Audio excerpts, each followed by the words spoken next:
মানুষকে বুকে পাথর মেরে এই লেকে ফেলে দিত। এবং সেখানে এবং বর্ণনা করছে লোকজন গিয়ে যে জ্ঞান পাইছে আর কি, তারা যেভাবে জ্ঞান অর্জন হচ্ছে ওইখানে।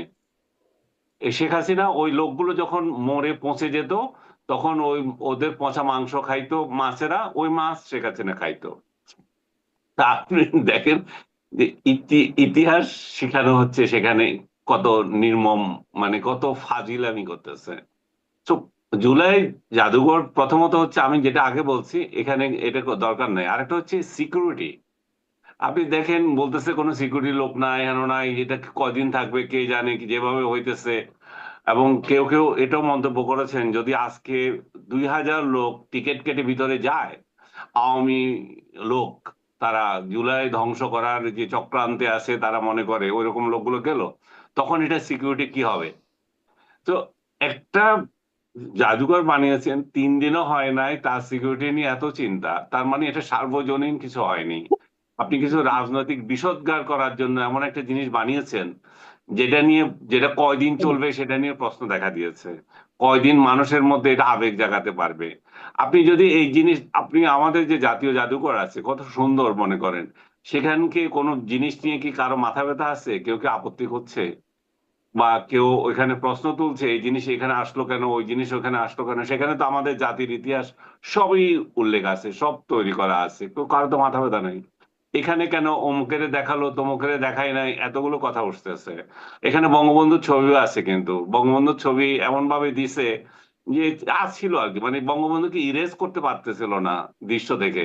তো তার ছবি একটা দিছে, এবং লোকজন যায় নাকি বঙ্গবন্ধুর সাথে ছবি তুলে ওইখানে।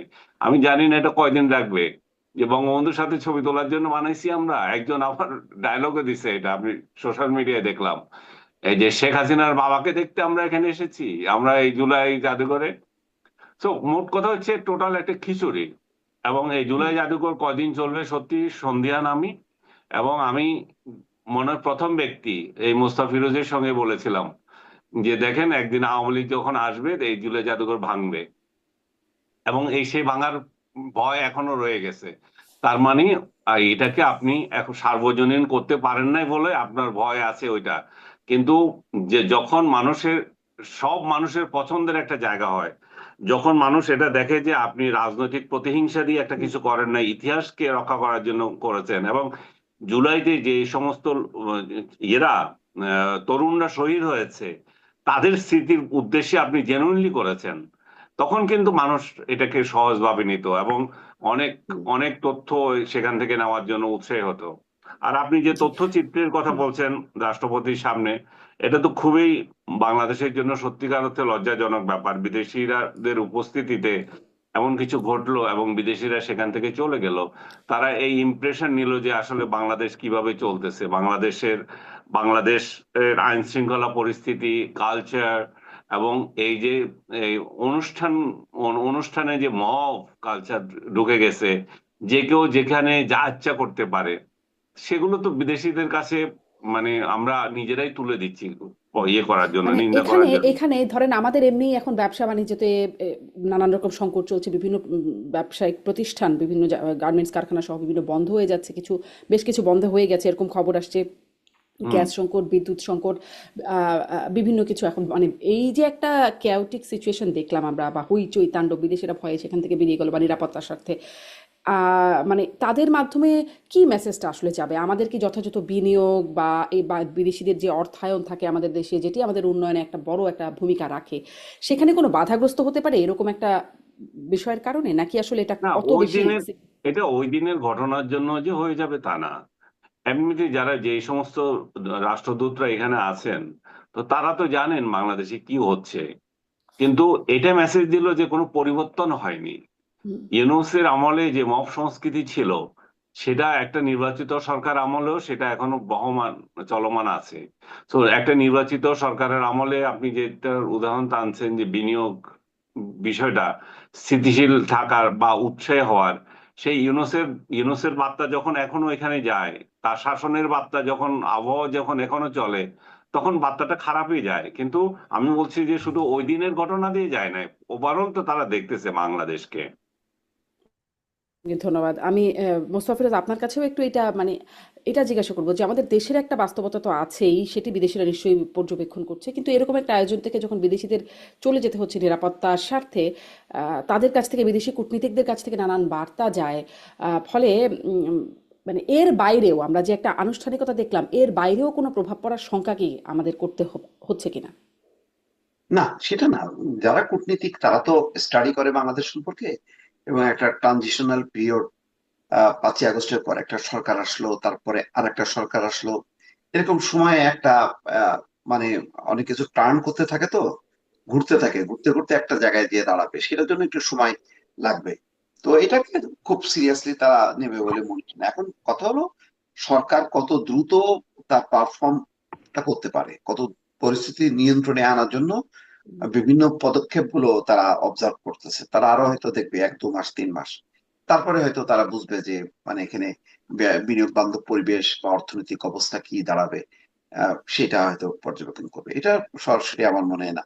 তবে এটা আমাদের জন্য তো একটা লজ্জার, এটা ভাবমূর্তি সংকট হইলো, তাই না? মানে সেটা ইন্টারিম পিরিয়ডে হোক বা তারেক রহমানের সরকারের আমলে হোক, হইলো তো, দেখলো তো যে তার মানে জুলাই যারা গণঅভ্যুত্থান করলো, এত বড় একটা পরিবর্তন আনলো, যেখানে মানুষের সবার মধ্যেই আমার মানে অনেক সিনিয়র সাংবাদিক আমাকে বলছে যে ভাই আপনি লিখে নেন, হাসিনা যতদিন বেঁচে থাকবে সে ক্ষমতা ছাড়বে না।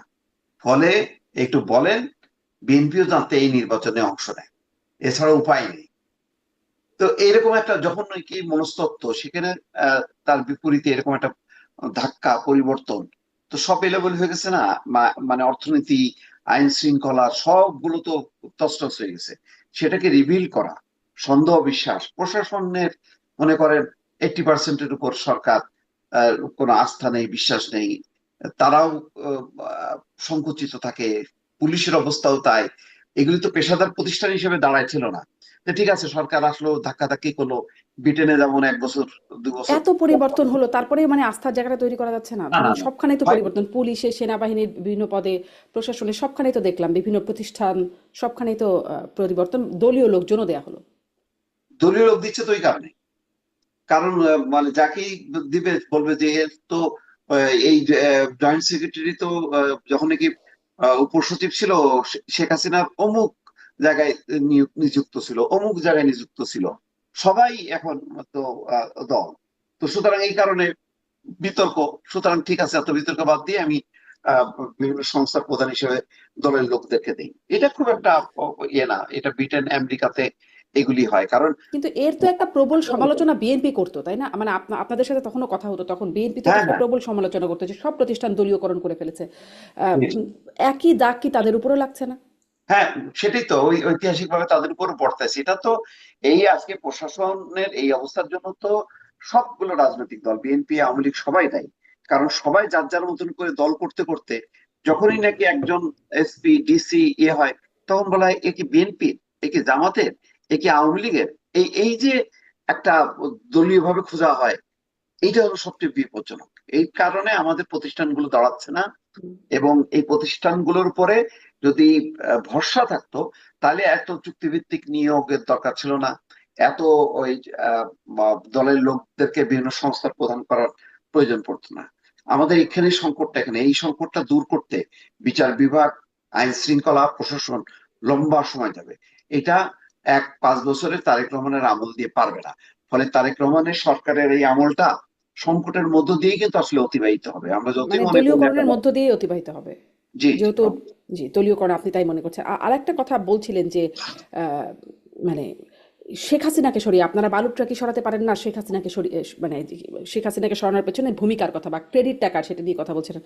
সেটাই, এখন তো শেখ হাসিনাকে সরিয়েছে জনতা, কিন্তু এখন খুব আলোচনা হচ্ছে আম, ফরহাদ মজহারের সেই একটা ইন্টারভিউ, সেটি নিয়ে খুব আলোচনা হচ্ছে, যেখানে আসলে তিনি এর আগেও তিনি ইন্টারভিউতে বা বিভিন্ন বক্তব্যে বলেছেন যে শেখ হাসিনা সরকারকে সরাতে আন্দোলন লাগবে না, অভ্যুত্থান লাগবে না, মার্কিনিরাই সরিয়ে দেবে। আবারও এই একই কথা তিনি এরকম বললেন যে কিভাবে আসলে মার্কিনিরা এই সরকার সরানোর পেছনে আছে। আবার নানান রকম বিষয় তো মাঝখানে আছেই। আমরা যে এত অর্গানিক একটা আন্দোলন দেখলাম, শুনলাম, জানলাম, এখন যারা আন্দোলনের পেছনের শক্তিশালী পক্ষ, তাদের কাছ থেকে এরকম কথা যখন আসে তখন আসলে কি মনে হচ্ছে, মানে কতটা জনতা, কতটা রাজনৈতিক দল, আর কতটা মার্কিনী, আর কতটা শেখ হাসিনার অবস্থানের ভূমিকা? দেখেন, যার রেফারেন্স নিয়ে আপনি বললেন, এই লোকটা সুস্থ কিনা আমার যথেষ্ট সন্দেহ আছে। আপনি গত মানে যদি ইন্টারিম পিরিয়ড থেকে শুরু করে আপনি এখন পর্যন্ত তার প্রতিটা বক্তব্য দেখবেন যে মানে বিপরীতমুখী কথাবার্তা, কোনো ধারাবাহিকতা নেই। বিষয়টা আমরা পিছনে যতই আমরা খুঁজি না কেন, মানুষ হচ্ছে আসল। মানুষকে আমরা খুঁজি পাচ্ছে। মানুষ যতক্ষণ না পর্যন্ত আপনি এ ধরেন মানে আওয়ামী লীগ আসবে, এই ডিসেম্বরে আসবে। হ্যাঁ আসবে। কখন আসবে জানেন? যখন মানুষ নামবে তখন আসবে। আওয়ামী লীগ নামলে আসবে না। তো ওই অবস্থাটা তৈরি হইতে হবে। এখানে যথেষ্ট পরিমাণের এই জুলাই অভ্যুত্থানকারী এবং তারেক রহমান সরকারের ব্যর্থতা এবং মানুষের যখন নাকি নাভিশ্বাস হবে, তখন মানুষ ছুটে আসবে, তখন শেখ হাসিনা আসবে। আর যদি মানুষ ছুটে না আসে, তাহলে ওই অপেক্ষা থাকতে হবে, এবং তার মধ্যে যদি একটা গুণগত পরিবর্তন করতে পারে, তাহলে এই চ্যাপ্টার শেষ। তখন তারেক রহমানকে অন্য একজনকে ফেস করতে হবে, সেটা শেখ হাসিনাকে না। আর শেখ হাসিনার আবার এটা বলি, মানে সেখানে একটা রূপান্তর দরকার, সেখানে অন্য এক নেতৃত্বকে দিয়ে এই নতুন নেতৃত্বের, এই বিএনপির যে নতুন নেতৃত্ব, সেটা ফেস করা দরকার। যাক, সেটা আওয়ামী লীগের হুম। চ্যাপ্টার। কিন্তু আমি বলি কি, এই যে ফরহাদ মাজার সাহেবরা এই ডিপ স্টেট খোঁজে, আমেরিকা খোঁজে, ভারত খোঁজে, এটা খোঁজে, ওইটা খোঁজে, চীন খোঁজে, এগুলি একদম অবান্তর কথা। আপনি যতই খোঁজেন না কেন, মানুষের ইনভলভমেন্ট ছাড়া এটা সম্ভব না। এইটা যুগে যুগে সত্য। পৃথিবীর সমস্ত দেশে, এই যে যন্তর মন্তরে, সেখানেও খুঁজছে না মোদি। এই যে বিদেশিরা এই এই আইএসআই, না, ধরেন মোদি বিরোধী আন্দোলন হচ্ছে, মোদি তো খুঁজবেই নানান রকম ষড়যন্ত্র, বা শেখ হাসিনা তো খুঁজবেনই নানান রকম ষড়যন্ত্র তার বিরুদ্ধে যখন আন্দোলন হচ্ছে। কিন্তু যারা আন্দোলন করছে, আন্দোলনের শক্তিশালী পক্ষ, আন্দোলনের গাইডেন্সও দিচ্ছে, ছাত্ররা অনেকের তার সাথে সেই যোগাযোগটা আছে, তার স্ত্রী উপদেষ্টাও হয়ে গেলেন যখন এলো, মানে তার কাছ থেকে যখন এরকম একটা খুব শক্তিশালী কথা আসছে, আম, কার কথা তখন বলছেন? কি, আমি ফরহাদ মাজারের কথা বলছি, ফরহাদ মাজার তিনি তো কিসের ইয়ে? আন্দোলনের পক্ষ। না না, কিসের আন্দোলনের পক্ষ ছিল? ওইরকম পক্ষ ওইরকম ঘরে বসে বসে অনেকে হয়েছে। এগুলি অবান্তর কথাবার্তা। কোনোদিন রাস্তায় কয়েকদিন নামছে, কয়েকদিন ভয়েস শুনছে, আমি তো শুনি নাই। হুম। এইগুলি একদম মানে বহুত এই দেশ বিদেশ থেকে এরকম তাত্ত্বিক লোকজন গজাইছে। এইগুলির কারণে মানুষ নামেনি। মানুষ নামছে যখন দেখছে, সবচেয়ে বড় কথা হলো যে লাস্ট নির্বাচনটা যদি ফ্রি ফেয়ার করতে পারতো, অন্তত 50% শেখ হাসিনাকে ওই মানে ক্ষমতাচ্যুত হইতে হইতো না, সে ক্ষমতাই থাকতো। কিন্তু ওই যে করতে করতে মানুষের একেবারে শেষ মানে গলার মধ্যে পা দিয়ে বসে আছে, তখন মানুষ ক্ষুব্ধ হয়ে নামছে। তো তোমার ছাত্রদের কথায় নামলে কেন মানুষ? এটা একটা উপলক্ষ। উপলক্ষ হচ্ছে বিষয়টা হচ্ছে দীর্ঘদিনের ক্ষোভ ছিল, সেই ক্ষোভটা শেখ হাসিনা প্রশমিত করতে পারতো, কিছুই না। একটা নির্বাচনটা অন্তত 50% ফেয়ার করলেও হুম। মানুষ মেনে নিত। 18 সালে বা ইয়ে হয়েছিল না, ভেতরে ভেতরে, আমরা জানি না এটা বিএনপি কে কয়টা দেবে, কোন দলকে কয়টা দেবে, এবং এটা তো মেনেও নিছিল।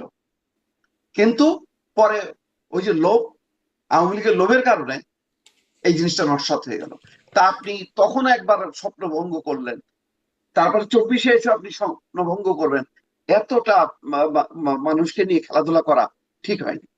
যার তা তো বটেই, মাসুল তা দিতেছে তো এক বটেই। মেয়ের এখন শেখ মধ্যে হাসিনার কত রকম তাত্ত্বিক লোকজন গজাইছে। এইগুলির কোনো বিন্দু মাত্র আমার মূল্য নেই, এবং এদের আসলে কোনো সংশ্লিষ্টতা আছে কিনা, সম্পৃক্ততা আছে কিনা, আমার সন্দেহ আছে। কিন্তু ধরেন তার সাথে যদি আরো কিছু ঘটনা দেখা যায়, মানে এখন তো আরো অনেক কিছু আসছে। হান্নান মাসুদের সাথে সেই ফোন আলাপ একটা ফাঁস হলো যে আমেরিকান এম্বাসির সাথে যোগাযোগ, বা ধরেন আসিফ মাহমুদ সজীব ভুইয়া তিনিও বলেছিলেন যে আমেরিকান এম্বাসির সাথে তাদের যোগাযোগ হচ্ছে।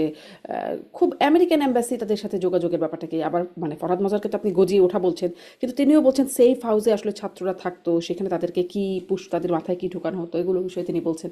মানে একটা কি লিঙ্ক পাওয়া যাচ্ছে কিনা এখান থেকে? আর এখন আমেরিকার পক্ষ আমি থেকে তো আমি দাবি আমি আছে, বলি, ডোনাল্ড ট্রাম্পও বলেছেন কত $1 মিলিয়ন সহায়তা, $29 না মিলিয়ন না, সহায়তা আমি দেবেন। এখন বলি, মানে প্রভাবশালী যে দূতাবাস গুলো থাকে, তাদের উইং গুলো, পলিটিক্যাল উইং গুলি কাজই হচ্ছে সমস্ত পক্ষের সঙ্গে কথা বলা, বোঝা, সেই রিপোর্ট গুলো তাদের দেশে পাঠানো, এটা তাদের নিয়মিত কার্যক্রম।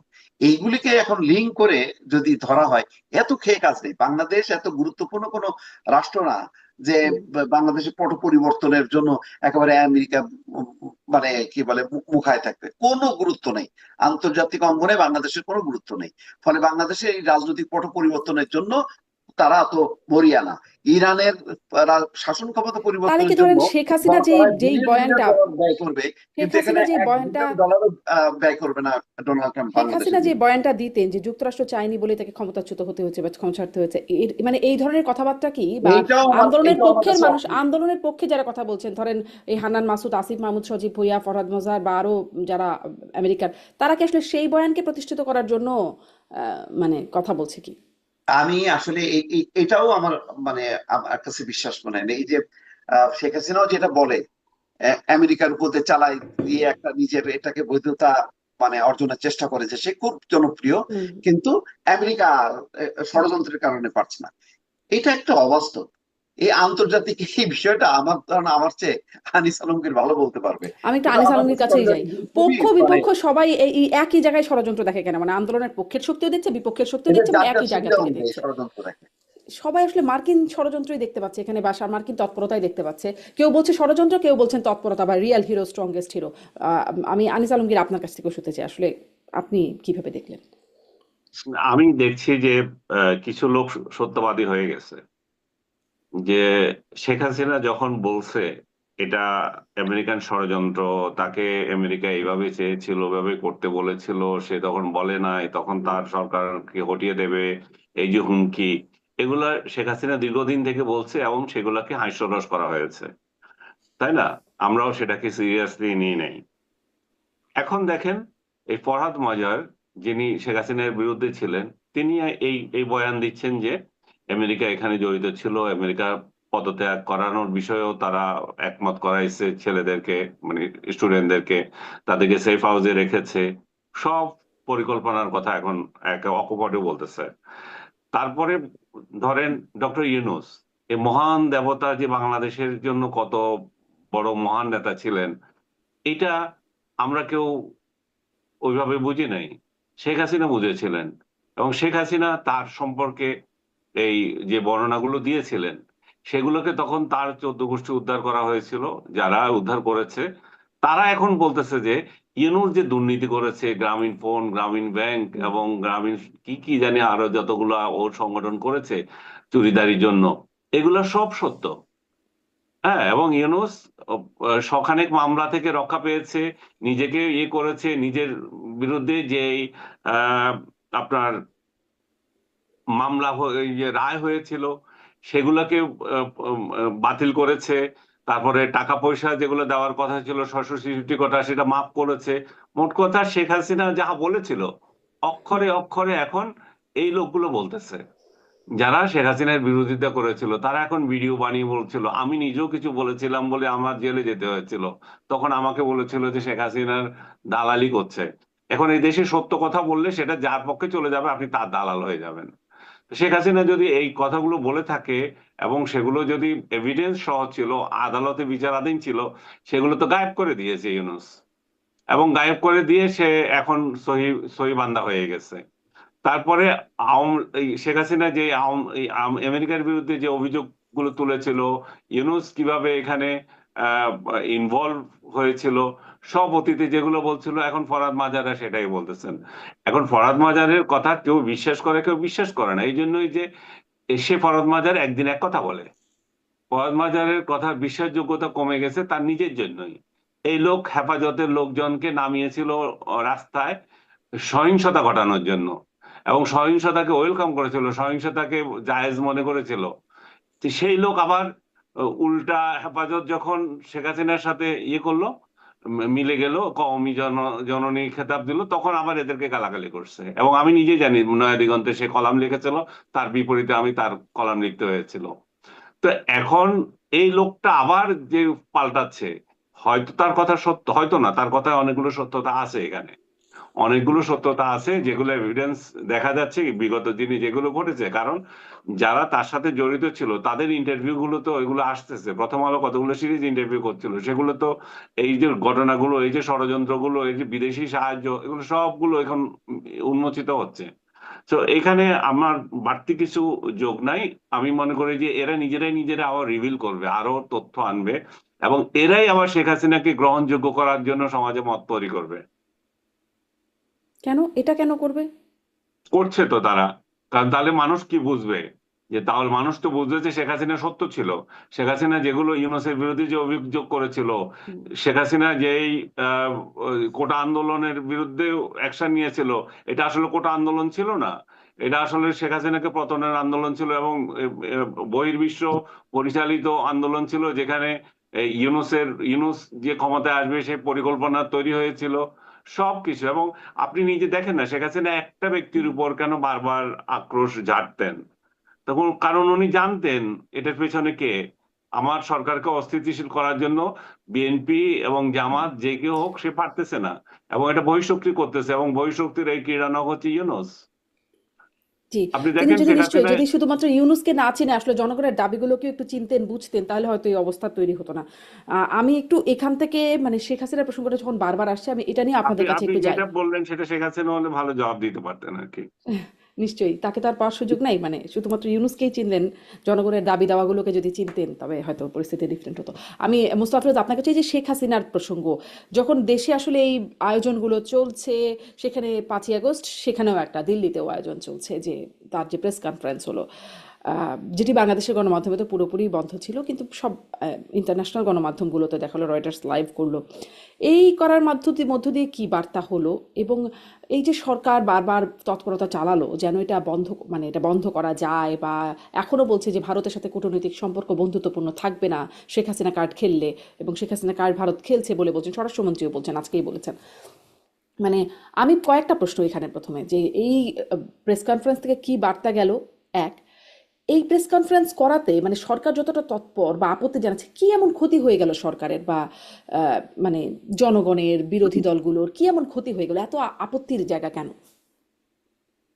আপত্তির জায়গাটা আসলে শেখ হাসিনার বক্তব্য দিয়ে মানে খুব মানে বিশাল কিছু মানুষ আলোড়িত হলো, হুম। মন্ত্রমুগ্ধের মতন তারা শুনলো বিভিন্ন সেটা না, এবং তার দ্বারা খুবই মানে অনুপ্রাণিত হলো। বিষয়টা সেটা না, বিষয়টা হলো যে আহ ভারত যে শেখ হাসিনাকে সাথে কনস্ট্যান্ট আছে, শুধু সমর্থন না, মদত দিচ্ছে, যে সেটা প্রমাণ হতে, যেটা ইউনূস সরকারের সময় যেটা বলা হচ্ছিল যে রাজনৈতিক সরকার আসলে সম্পর্কটা স্বাভাবিক হয়ে যাবে, সেই জায়গাটায় একটা শঙ্কা তৈরি হলো যে একজন দণ্ডপ্রাপ্ত আসামি সে ভারতের মাটিতে বসে বক্তব্য দিচ্ছে। ধরেন আমি মানে ঠিক উল্টায় যদি এটা মানে বক্তব্য রাখি, যে যন্তর মন্তরে একটা গণঅভ্যুত্থান ঘটে গেল, নরেন্দ্র মোদী পালায় বাংলাদেশে আসতে বাধ্য হলো, আর সেখানে অভ্যুত্থানকারীরা ভারতে একটা সরকার গঠন করলো। নরেন্দ্র মোদী যদি শেখ হাসিনার মতন করে বাংলাদেশের মাটিতে বসে বক্তব্য দিত, ভারতের রিয়াকশনটা কি হতো? তারা বলতো যে না, এটা তো আহ, গণতান্ত্রিক অধিকার, ব্যক্তির স্বাধীনতা, আহ, এটা তো দিতেই পারে। এভাবে অ্যালাউ করতো? নিশ্চয়ই না। ভয়ঙ্কর দেখা যেত যে ভারতের ট্যাঙ্ক বা বাহিনী ভিতরে ঢুকে পড়ছে বাংলাদেশের, যুদ্ধ বাধাই দিত তারা। এখন হুম। ভারতের এই দৃষ্টিভঙ্গিতে দেখা দরকার, যেই কাজটা আহ, মানে ভারত অ্যালাউ করতেছে, বাংলাদেশ তাদের ক্ষেত্রে যদি বাংলাদেশের মানে প্রেক্ষাপটে যদি হইতো তাহলে কি দাঁড়াইতো, সেই বিবেচনাটা করা দরকার। অর্থাৎ কূটনীতিতে আমরা চাই বন্ধুত্ব তো এমন হবে না যে আমি শুধু তোমাকে প্রভু মানবো, কিন্তু কখনোই আমি ছোট বলে আমি তোমার বন্ধু হইতে পারবো না, এমন তো হইতে পারে না। তো সুতরাং এখানে আমাদের যেটা হলো যে একটা আত্মসম্মানে লাগলো যে বাংলাদেশকে তারা পাত্তাই দিচ্ছে না, উপেক্ষা করছে, যারা তোমার বাংলাদেশ কি প্রতিবাদ করবে, ওই 2 দিন হালকাও করবে, তারা চুপ করে থাকবে। ওরা তো আমাদের উপর নির্ভরশীল, আমাদের চাল ডাল না দিলে তো ওরা চলতে পারে না। বলে না, পানিতে আমরা ওই পেশাব করে দিলে বাংলাদেশ হুম। বন্যায় ডুবে যাবে, এই ধরনের কিছু ভারতীয় দেখবেন বিজেপির উগ্রপন্থীরা এই সমস্ত কথাবার্তা বলে। তো মনোভাবটা কিন্তু ওরকমই রয়ে গেল ভারতের। এইরকম মনোভাব থেকে বাংলাদেশের সম্পর্কটা এবার কিন্তু হবে না, হবে না এই কারণে, কারণ আগে তো ধরেন জনগণ সাপোর্ট না করলেও সরকার সাপোর্ট করতো ভারতের যে কোনো কর্মকাণ্ডকে। এখন তো আর সেটা করবে না, এখন সরকারও যা, জনগণও তা। তো এইটা তাতে কি আমাদের খুব লাভ হবে? মানে কূটনৈতিক ব্যাপারটাও তো মানে জায়গা শুধুমাত্র না, সংকট আছে আবেগ কিনা? অনুভূতির জায়গা থেকে, মানে খুব আবেগে লাগলো বা আমরা খুব রাগ করলাম, বিষয়টাতে ক্ষুব্ধ হলাম, না না, বা শুধু ভারত হইলে ভারতও আবেগ ক্ষুব্ধ হতো। অনুভূতি কেন, যৌক্তিক ব্যাপার তো। আমি তো যুক্তি দিলাম যে ধরেন অনুপ চেটিয়া আমরা তো হস্তান্তর করলাম না, সেই অনুপ চেটিয়া যদি বাংলাদেশে, জানি না তার পজিশন কি, চলে আসে আর প্রতিদিন এসে যদি আহ, ভারত নিয়ে সে যদি এখান থেকে বক্তব্য দেয়, ভারত একটা সহ্য করবে? করবে না তো। নরেন্দ্র মোদী তো দূরের কথা, আমি ছোটখাটো নেতাও যদি বাংলাদেশে আশ্রয় দেয়, রাজনৈতিক আশ্রয় দেয়, আর এখান থেকে সে যদি বক্তব্য দেওয়া শুরু করে, এটা ভারত সহ্য করবে না। তো বাংলাদেশ কেন সহ্য করবে শেখ হাসিনার ক্ষেত্রে? যে আমরা ছোট এই জন্য, আচ্ছা ঠিক আছে, আমরা প্রতিবাদ করলে ওরা আবার কি মনে করে, আমাদের চাল ডাল বন্ধ করে দেয় কিনা। তো এটা তো চলবে না, তো এটা তো চলছে তো প্রায় 15, 16, 17 বছর ধরে তো বাংলাদেশ চুপ করেই ছিল। তো এই মানসিকতা থেকে ভারত বের হয়ে না আসলে, বিষয়টা ভারতের হাতেই। ভারত হাসিনা কার্ড দিয়ে খেলছে, এটা সত্য। এই হুম। খেলতে খেলে যদি তারা মনে করে মানে জয়যুক্ত হবে, জয়যুক্ত কি হবে? এখানে বাংলাদেশের সাথে চীনের মানে সম্পর্ক আরো তাহলে গভীর হবে, তাহলে আসলে তুরস্ক, মোস্তাফিরোজ, বিষয়টা পাকিস্তান। আসলে ঠিক যদি বলি, তাহলে বিষয়টা ঠিক শেখ হাসিনা বক্তব্য দিলেন বা তার বক্তব্যের কন্টেন্ট বলি বা তার বিষয় না, বিষয়টা হচ্ছে ভারতের সাথে, মানে ভারত এখানে ফ্যাক্টর। অবশ্যই জি। ভারত এখানে আমি শেখ হাসিনার মানে শেখ হাসিনার বক্তব্যের কারণে বাংলাদেশে খুব তোলপাড় হয়ে গেল, এইটা আমার মনে হয় না। কারণ এখানে খুব ফেভারেবল একটা কন্ডিশন আছে গভর্নমেন্ট, কি হুম, সরকার কি বিরোধী, সব পক্ষই শেখ হাসিনার ব্যাপারে ঐক্যবদ্ধ। কোন একটা বড় পক্ষ যেমন জামাত বা এনসিপি যদি আহ, শেখ হাসিনার পক্ষ নিত, তাইলে কিন্তু সরকার সংকটে পড়তো। অন্তত এখানে শেখ হাসিনার ইস্যুতে যেহেতু সবাই ঐক্যবদ্ধ আছে, এমনকি ভারত যে এই কাজটা ঠিক করেনি, এই ব্যাপারে সবাই ঐক্যবদ্ধ আছে। এই কারণে এখানে কিন্তু বিজয় বাংলাদেশের, এখানে ভারতের কিন্তু লস। কারণ ভারতের যে আগের কথা ছিল যে রাজনৈতিক সরকার আসলে সম্পর্ক স্বাভাবিক হবে, হুম, এখন দেখবেন যে সম্পর্কটা স্বাভাবিক হইতে যথেষ্ট কষ্ট হবে। এবং এটার ব্যাপারে ভারতকে ওই লোকসভায় যে রিপোর্টটা দিছিল যে ভারতের ভূখণ্ড ব্যবহার করতে দেবে না, এইটা যদি সিদ্ধান্ত না নেয় ভারত, তাহলে সম্পর্কটা আর বাড়বে না। তাতে কি হবে, সম্পর্কটা আরেক দিকে গড়াবে। এটা বাংলাদেশের জন্য ক্ষতি, ভারতের জন্য ক্ষতি। জি। আর এটাও একটু পরবর্তীতে প্রশ্ন রাখলাম যে এত যে আন্তর্জাতিক অ্যাটেনশন পেলেন, এটাও বা কেন পেলেন সেটাও আপনার কাছে শুনবো, কিন্তু আমি আনিস আলমগীর কাছেও একটু এই পর্যন্তটা জেনে নিই যে 5ই আগস্ট যখন এখানে নানান কর্মসূচি চলছে, তখন ওর ওখানেও কর্মসূচি চলছে, ভারত কি বার্তা দিল, শেখ হাসিনা কি বার্তা দিলেন, আর এর প্রভাব কি হলো? শেখ হাসিনার বার্তাটা অলমোস্ট পুরনো।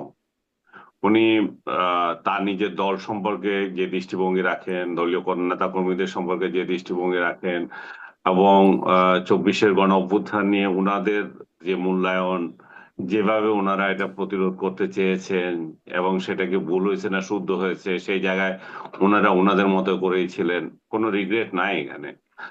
উনি উনি উনি মনে করেন যে যে ঘটনাবলী ঘটেছিল বা তখন যে সহিংসতা যেটা চালিয়েছিল সরকারের পক্ষ থেকে, এটার বিপরীত কিছু ছিল না। এবং এবং তারা সেই ভূমিকার জন্য আমি আমি দেখি না উনি কিছু বলেছেন পুরো ইয়েতে।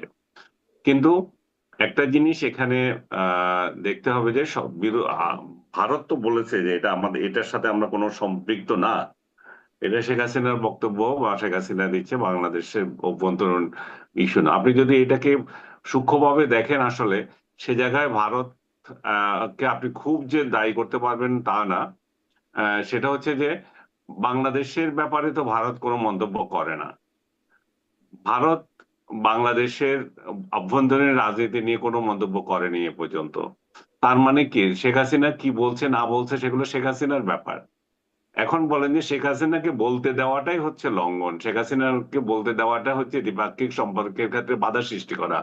তো ভারত যদি এটা মনে করে যে আমরা শেখ হাসিনাকে মাইনাস করে আপনাদের সাথে সম্পর্ক করব, সেটা তো আমরা প্রতিশ্রুতি দিই নাই।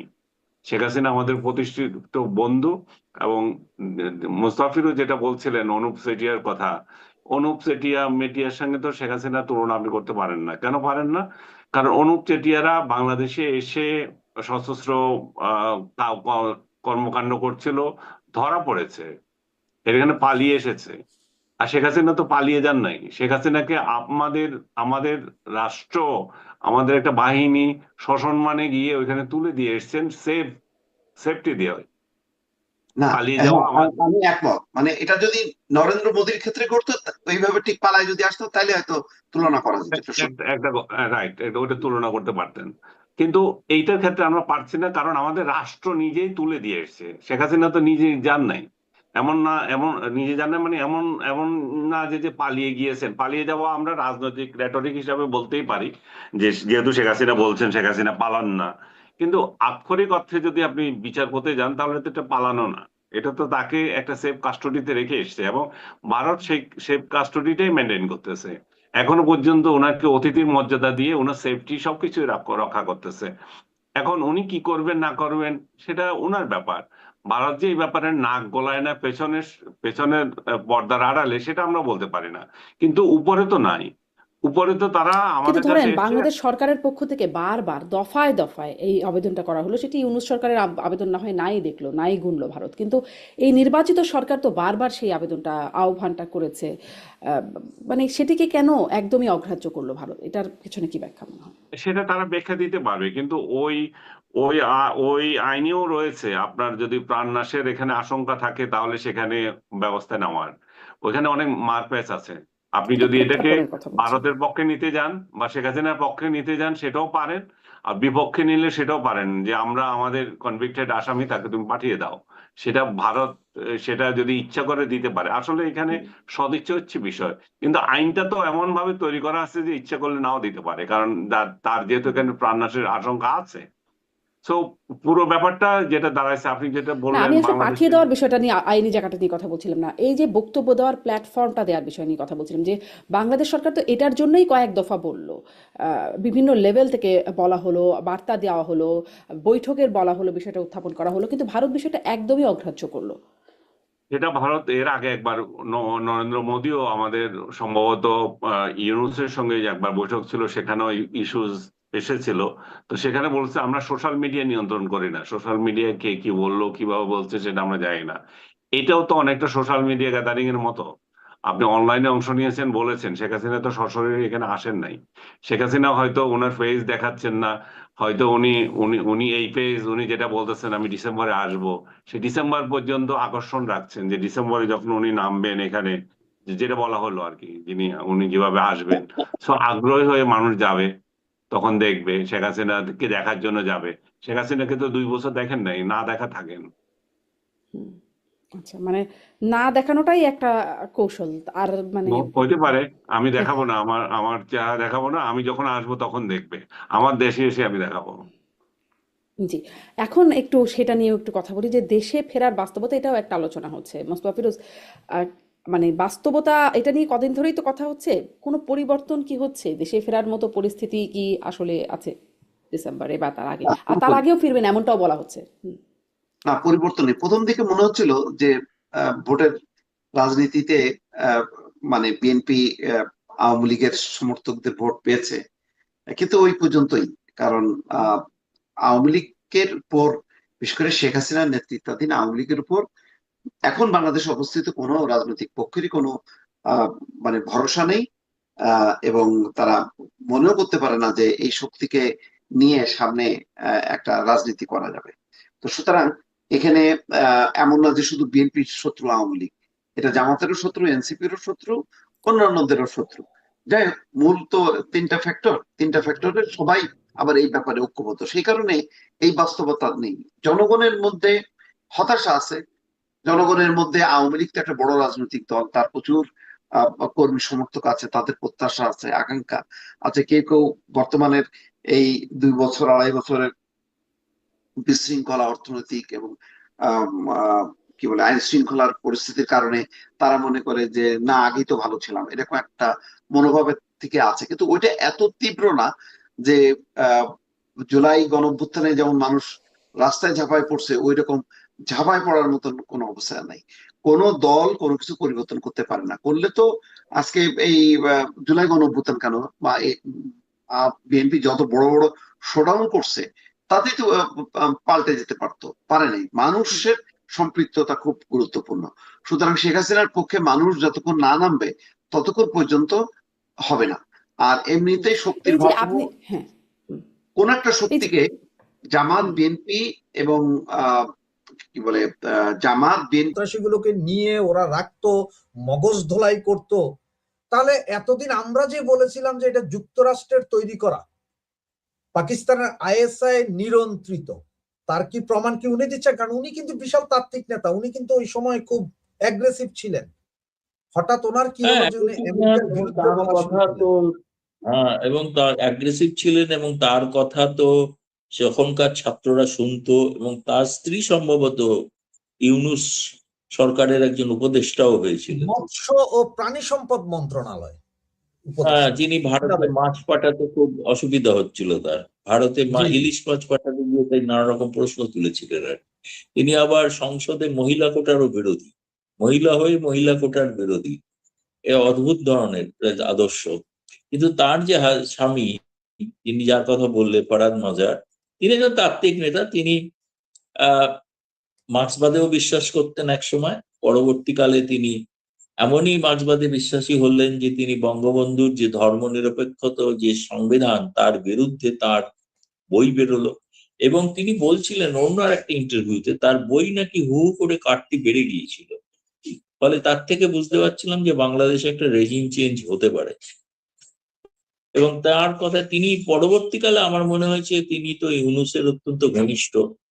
তিনি অতীত কিন্তু তার কিন্তু আমেরিকা থেকে, আমি জানি না কেন আমেরিকা বিরোধী এত কথা বলছেন। তিনি পড়াশোনা কিন্তু আমেরিকা থেকেই করেছেন, সেখান থেকেই ফিরে এসছেন। যারা এই ধরনের কথা বলছেন বা বিপ্লব করছেন বা করেছেন, অধিকাংশের ব্যাকগ্রাউন্ডই হচ্ছে আমেরিকা। তো এখন কোনো কারণে আমেরিকা তাকে আর প্রয়োজন মনে করছে না, কাজ হয়ে গেছে, মিটে গেছে, তাকে ছুঁড়ে ফেলে দিয়েছেন। ফলে তিনি সেই কারণে হয়তো ক্ষুব্ধ। এখন সেই জন্য যা সত্য জানতেন সেগুলো ধীরে ধীরে এখন প্রকাশ করে ফাঁস করে দিচ্ছেন। এটা তো সকলেই জানে যে এটা ডিপ স্টেটের খেলা ছিল, এবং মার্কিন দূতাবাস, অন্য কাউকে তো এবার বলার দরকার নেই। প্রথমত মোহাম্মদ ইউনূস বলেছিলেন এটা একটা মেটিকুলাস ডিজাইন, আর ফরহাদ মাজার এতদিন পর স্বীকার করলেন যে আমেরিকান দূতাবাস থেকেই সবটা কলকাঠি নাড়া হয়েছে। ভালো, তাহলে তো তারাই বলছেন যখন, তখন তো আর বোঝাই যাচ্ছে যে বিএনপি তো একটা উপলক্ষ মাত্র ছিল, তাই না? দাদা, আমার হ্যাঁ, কিছু সূচিবায়ু আছে, আপনি সূচিবায়ুটা বুঝেন কিনা জানি না, মানে পরিস্থিতিটা যদি বুঝাই তাহলে হয়তো বুঝবেন। যেমন আমি, আমার বিছনার চাদর প্রতিদিন চেঞ্জ করতে হয়, বালিশের কাভার প্রতিদিন চেঞ্জ করতে হয়, শোয়ার আগে বিছনা আমাকে ঝাড়ু দিতে হবে যতই পরিষ্কার থাকুক, সূচিবায়ুরও। তা এই জন্য আমি সবকিছুতেই সন্দেহপ্রবণ। 5ই আগস্ট, আজ থেকে প্রায় মনে হয় 7-8 বছর আগে, আপনার কাশ্মীর থেকে 370 লাগু করেছিল। স্মরণ আছে নিশ্চয়ই, এটা আপনার দেশেরই, ভারত সরকার। 2024-এর প্রত্যাহার 5ই করতে আগস্ট 2024-এর 5ই আগস্ট আইএসআই আমেরিকা একজোট হয়ে আওয়ামী লীগ সরকারকে ফেলেছিল। আবার এই 5ই আগস্ট 2 বছর পরে শেখ হাসিনা ওই দিনই প্রেস কনফারেন্সে এসে সরাসরি প্রশ্নের উত্তর দেওয়া, কথা বলা, তিনটাকে যদি একই লাইনে মিলে কিছু কি মিলানো যাচ্ছে কি? কেন বারবার 5ই আগস্ট? কাকতালীয় নয়। প্রথম প্রথম কথা হচ্ছে যে পাকিস্তান তো কখনোই তাদের এই দুঃখ তো ভোলেনি যে পাকিস্তান যেটা পশ্চিম এবং পূর্ব ছিল, পূর্বটা যে বিচ্ছিন্ন হয়ে একটা স্বাধীন রাষ্ট্র হবে, সেটা তো তারা চায়নি খুব স্বাভাবিকভাবে। দ্বিতীয়ত তাদেরও কাশ্মীরের প্রতি তো একটা আগ্রহ বা রয়েছে আর কি। ফলে সেই বিষয়টা নিয়ে ওই দিন যে 370 ধারা যেটা প্রত্যাহৃত হয়েছিল, সেই দিনটা কাঁপতে, কিন্তু একইভাবে ওই দিনটা আবার শেখ কামালের জন্মদিন। কারণ ওই দিন ফরেন প্রেস ক্লাবের অনুষ্ঠানের পরে শেখ হাসিনা তার শেখ কামালের জন্মদিন উপলক্ষে অন্য একটা প্রোগ্রামে গিয়েছিলেন। তো অনেক ক্ষেত্রে দিনটা খুবই গুরুত্বপূর্ণ, এ বিষয়ে কোনো সন্দেহ নেই। তো যেহেতু তিনি জানেন যে 5ই আগস্ট তার ওই সেখানে ওই গণভবনে জাদুঘর উদ্বোধন হবে, এবং সেখানে আবার ইউনূসের আবির্ভাব ঘটবে, এবং সেখানে দুর্ভাগ্যজনকভাবে দুটো অনুষ্ঠানের তুলনা করলেই বোঝা যায় যে ফরেন প্রেস ক্লাবে সুশৃঙ্খল ভাবে এত সাংবাদিক উপস্থিত ছিলেন, সেই হলে জায়গা হয়নি। ফলে তারা তাদের প্রাঙ্গণে আলাদা টিভি বসিয়ে সেখানে বসার ব্যবস্থা করেছিলেন, যাতে যারা সরাসরি আসতে পারছেন না ভেতরে হলে তারা বাইরে বসে যদি দেখতে পান, সেটাও তারা দেখেছেন। এতটাই সুশৃঙ্খল ছিল। আর যে অনুষ্ঠানটা আমরা দেখলাম, এখানে রাষ্ট্রপতিকে বলতে হচ্ছে যে আপনারা এরকম অসভ্যতা করবেন না, শৃঙ্খলা মেনে চলুন। সে ঠিক যেমন মানে যে ধরনের হট্টগোল হয়েছে, তাতে সমস্ত রাষ্ট্রদূতেরা, হাই কমিশনাররা ওই প্রাঙ্গণ ছেড়ে চলে যেতে বাধ্য হয়েছে। সেই ভিডিওটা সবাই দেখেছে। ফলে একটা টোটাল যে নৈরাজ্য মধ্যে এখনো বাংলাদেশ, তার একটা বড় প্রমাণ হচ্ছে সাকিব সেদিন ওই প্রোগ্রামে যোগ দিয়েছিল বলে তার বাড়ি ভাঙচুর করা হলো, শুধু এবং সাকিব না, তার নওফেলের বাড়িও ভাঙচুর করা হয়েছে। হ্যাঁ বলছি তো। এখন যদিও সাকিব খুব চমৎকার রিয়াকশন দিয়েছে, সে বলছে আমি বাড়িটা আসলে ভেঙে নতুন করে তৈরি করতে চাইছিলাম, তো ভাঙারও তো একটা খরচ আছে, ফলে ওরা ভেঙে দিয়েছে, আমার খরচটা বাঁচিয়ে দিয়েছে, সেটা বলছে সাকিব। তো পরে এটাও বলেছে সে বাংলাদেশে ফিরতে চায়, সব বিচারের সম্মুখীন হতে চায়, কিন্তু তার নিরাপত্তা প্রয়োজন। আর নওফেলেরও চট্টগ্রামের বাড়িতে বারবার ওই বাড়িতে হামলা হয়, বারবার হয়, এবারও হয়েছে। কারণ ওই বাড়িটা হচ্ছে যে চট্টগ্রাম, যেখানে জামায়াত এবং এদের যে জমায়েত, সেই জায়গায় একটা বাতিঘরের মতো, মুক্তিযুদ্ধের আদর্শের বাতিঘর মতো ওই বাড়িটা কাজ করে। ফলে সেটা তো একটা আদর্শগত লড়াই, সেই কারণে নওফেলের বাড়ি আক্রান্ত হয়েছে, জ্বালিয়ে দেওয়া হয়েছে। এবং এটা প্রমাণ করে যে সেই যে ইউনূসের সময় যে মব কালচার, যেটার নিন্দা বিএনপিও করতো, আজকে কিন্তু দেখা যাচ্ছে সেই মব কালচারটা অব্যাহত। শিল্পপতিদের ওপর চাঁদাবাজি অব্যাহত। তাদের যদি তারা চাঁদা না দেন, তাদের কারখানা, শিল্প সংস্থা তাদের খুলতে দেওয়া হবে না, কাজ করতে দেওয়া হবে না। আমি নাম বলছি না, কিন্তু আমি নিজে ব্যক্তিগতভাবে জানি এই সমস্ত শিল্প গোষ্ঠীর ওপরে কি ধরনের হামলা চলছে। ফলে গোটা দেশের অর্থনীতিকে প্রায় পঙ্গু করে দেওয়া হচ্ছে। তাই রাসেল, দাদা, অনেকের আজকে কোশ্চেন ছিল, অনেকে SMS ও করেছে এর আগে, যার কারণে আমাকে একটু অন্য জায়গায় যেতে হচ্ছে। সেটা হচ্ছে যে ওরা সবাই জানতে চাচ্ছে আপনার কাছ থেকে যে পাকিস্তানে একটা সমস্যা। ওরা বলতেছে পাকিস্তানে আসিফ মনির সম্ভবত ক্ষমতা নিয়ে নিচ্ছে, পাকিস্তানে কি রেজিম চেঞ্জের কোনো ইয়ে হচ্ছে কিনা, এর পরপরই আবার বাংলাদেশেও এটার কোনো প্রতিক্রিয়া হয় কিনা। না, বাংলাদেশের প্রতিক্রিয়া বলতে আমি তো যেটা শুনেছিলাম প্রথমে, সেটা আমি বলেও ছিলাম প্রকাশ্যে, সেটা হচ্ছে যে রাষ্ট্রপতি শাহাবুদ্দিনকে যেরকম পদত্যাগ করতে বলা হলো, বিদেশ ছেড়ে সিঙ্গাপুরে চলে গেছেন, এবং সেনাপ্রধান ওয়াকারুজ্জামান, তাকেও নাকি সরিয়ে দেওয়া হতে পারে। সেই জন্য তিনি উগ্র জামায়াতপন্থী হতে চাইছেন, যিনি ছিলেন বরাবরই জামায়াতপন্থী, এখন তো চেহারাই বদলে ফেলেছেন, দাড়ি রেখে মৌলানা টাইপের হয়ে উঠছেন। সেই সেনাপ্রধান তিনিও এয়ার অ্যাম্বুলেন্স নিয়ে, সেনাপ্রধান নিজে এয়ার অ্যাম্বুলেন্স নিয়ে তার কোনো ঘনিষ্ঠ আত্মীয়র অসুস্থতার কারণে সব পরিবারের সকলকে নিয়ে তিনি কিন্তু চলে গেছেন সিঙ্গাপুরে। হয়তো তিনি ফিরে আসবেন, আশা করা যায়। মানে এতটাই তার আত্মীয়ের প্রতি এতটাই। সিঙ্গাপুর একটা হচ্ছে বলা যেতে পারে দ্বিতীয় ডিপ স্টেট, যেখানে প্রচুর কিছু আলোচনা হয়ে থাকে, যেগুলো অনেক ক্ষেত্রে রেজিম চেঞ্জ বা আমেরিকার স্বার্থ সংক্রান্ত বিষয়ে এখানে অনেক সিদ্ধান্ত হয়ে থাকে।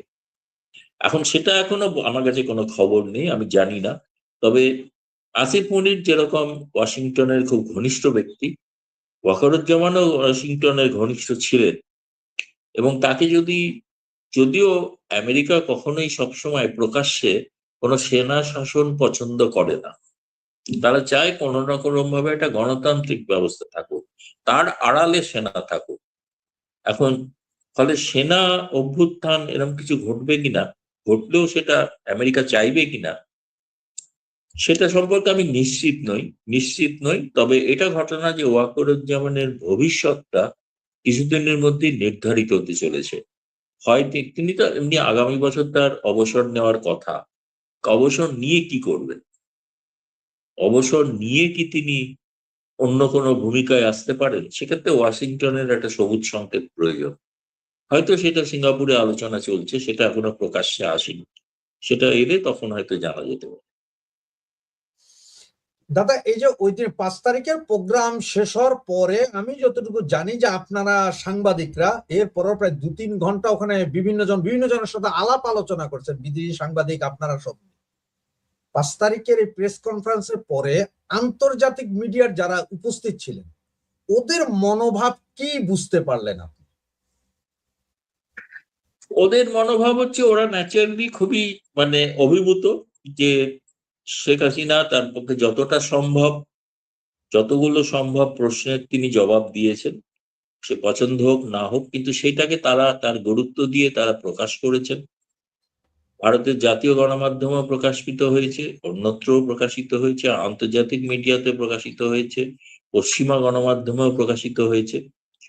এবং তারা হয়তো অনেকে আরেকটু সাংবাদিক সুলভ আগ্রহের কারণে তারা জানতে চাইছিলেন যে তিনি কবে ঠিক যাবেন। সেই প্রশ্নটার উত্তর সরাসরি তো শেখ হাসিনা দেননি। তিনি বলেছেন বিজয়ের মাস তখন যাব। এইটুকু ছাড়া আর কোনো আক্ষেপ আমি ওটা দেখিনি। তার কারণ হচ্ছে, যেটা একজন যে সাংবাদিক প্রশ্ন করেছিলেন যে জুলাই আগস্টের যে হত্যাকাণ্ডের ওপরে ক্ষমা চাইবেন কিনা, তো তার উপরে সজীব ওয়াজেদ জয় যে জবাব দিয়েছেন, সেই জবাবের তো আর তাতে মনে হয়নি যে সে জবাবের উপরে আর কোনো প্রশ্ন থাকতে পারে। কারণ জয় বলেছেন যে আওয়ামী লীগের আমলের হত্যাকাণ্ডগুলো হচ্ছে হত্যা, আর আওয়ামী লীগ চলে যাওয়ার পর যে হত্যাকাণ্ড হলো, যে পুলিশরা মারা গেল, তাদের হত্যাকাণ্ডটা হত্যা নয়, সেই বিচার হবে না, তার জন্য কেউ ক্ষমা চাইবে না। বরঞ্চ সেই বিচার হবে না বলে ইউনূস তো দায় মুক্ত একটি আইন পাশ করলেন, এবং সেই আইনটা বর্তমান সরকারও মেনে চলছে, তাই না? তো সুতরাং আওয়ামী লীগের সময়কার মৃত্যুটা মৃত্যু, আর বাকি সময়ের মৃত্যুটা মৃত্যু নয় বা হত্যা নয়, এটা কেমন ধরনীয় হলে সবটাই হোক, বিচার হোক, তাই না? তাহলেই তো বোঝা যাবে। ওনার এই সজীব ওয়াজেদ জয়ের এই কথাটার পরে আসলে, এবং আজকে একটা ফটোকার্ড দেখার পর আমার মাথায় যেটা চিন্তা আসছে, আপনাকে আগে একটা সালাউদ্দিনেরটা না, যদি যাদের না, তার চেয়েও বড় কথা হচ্ছে যে জেলের মধ্যে মারা গেছেন, তো জেলের মধ্যে মারা মন্ত্রী গেছে। মারা গেছেন, তাহলে জেলের মধ্যে জেলের মধ্যে মারা যাওয়াটার কিন্তু হচ্ছে নিয়ম অনুসারে সেটা কিন্তু কাস্টোডি ডেথ। কাস্টোডি ডেথ মানে তার একটা ম্যাজিস্ট্রিয়াল এনকোয়ারি হওয়া উচিত, সেটাও তো হয়নি। আইনের শাসন না থাকলে যা যা হয় তাই তাই ঘটছে। ফলে যে কথাগুলো আপনি বলছেন যে আরো অনেকে নিখোঁজ, যারা ভারতে আছেন এটা তো ভারত সরকার জানে, তাই না? কারা এখানে আছেন, কারা থাকছেন, যেসব মন্ত্রী নেতা ইত্যাদি। কিন্তু বাকি অনেকে আছেন, এটা ঘটনা যে তারা তো সত্যিই নিখোঁজ। তারা কি গুম খুন হয়েছেন, নাকি তাদের আটকে রাখা হয়েছে? যেমন আমি দেখছিলাম ওই ফরহাদ মাজার বোধহয় একটা গুম খুন নিয়েও মন্তব্য করেছেন কিছু একটা, যে সেইগুলো যদি হয়ে থাকে তাহলে সেই সব গুম খুনের ছবিতে হঠাৎ তোয়ালে কেন দেখা যাচ্ছে, পাখা কেন দেখা যাচ্ছে, সেই ছবিগুলো কি পরে তৈরি করা হয়েছে? সবটাই তো পরে। যেটা বলা হয় যে শেখ হাসিনাকে তারা চাইছেন, তো কিন্তু শেখ হাসিনা যখন ভারতে এসেছিলেন তখন তো তিনি অপরাধী না, তার বিরুদ্ধে যে অপরাধ সেটা তো পরবর্তী বিষয়। কিন্তু আমরা যেটা বলি যে এটা ইউনূসেরই শাসনের এক্সটেনশন চলছে এখন, তার বড় প্রমাণ হলো ইউনূস যে আইসিটি তৈরি করেছিলেন, যে আইসিটি কি সম্পূর্ণ আন্তর্জাতিক বিধি বহির্ভূত একটা আইসিটি, সেটাকে তো এখন এরা মানছেন না। সেটাকেই তো ধরে তারা বলছেন তিনি ফাঁসির আসামি। তা ফাঁসির আসামিতে সেটা তো ইউনূস আমলে হয়েছে, সেটাকে বিচার হয়েছিল, একজনের অবর্তমানে বিচার হয়েছিল। সেটা কি বিচার বাবু, সেটা কি সঠিক বিচার? সেটা তো ফ্যাসিস্ট আমলে যা হয়ে থাকে তাই হয়েছে, যে আপনাকে বিচারের কোনো সুযোগ দেওয়া হবে না, আমি রায় বলে দেবো, সোজা কথা, রায়টা গোটা থেকেই ঠিক হয়ে আছে। সেটা তো আর ন্যায় বিচার হলো, তাই না? আন্তর্জাতিক ট্রাইব্যুনালের নিয়ম অনুসারে তার যা নিয়ম কানুন রয়েছে সেই অনুযায়ী কি ট্রাইব্যুনাল গঠিত হয়েছিল? তো হয়নি। এই নিয়ে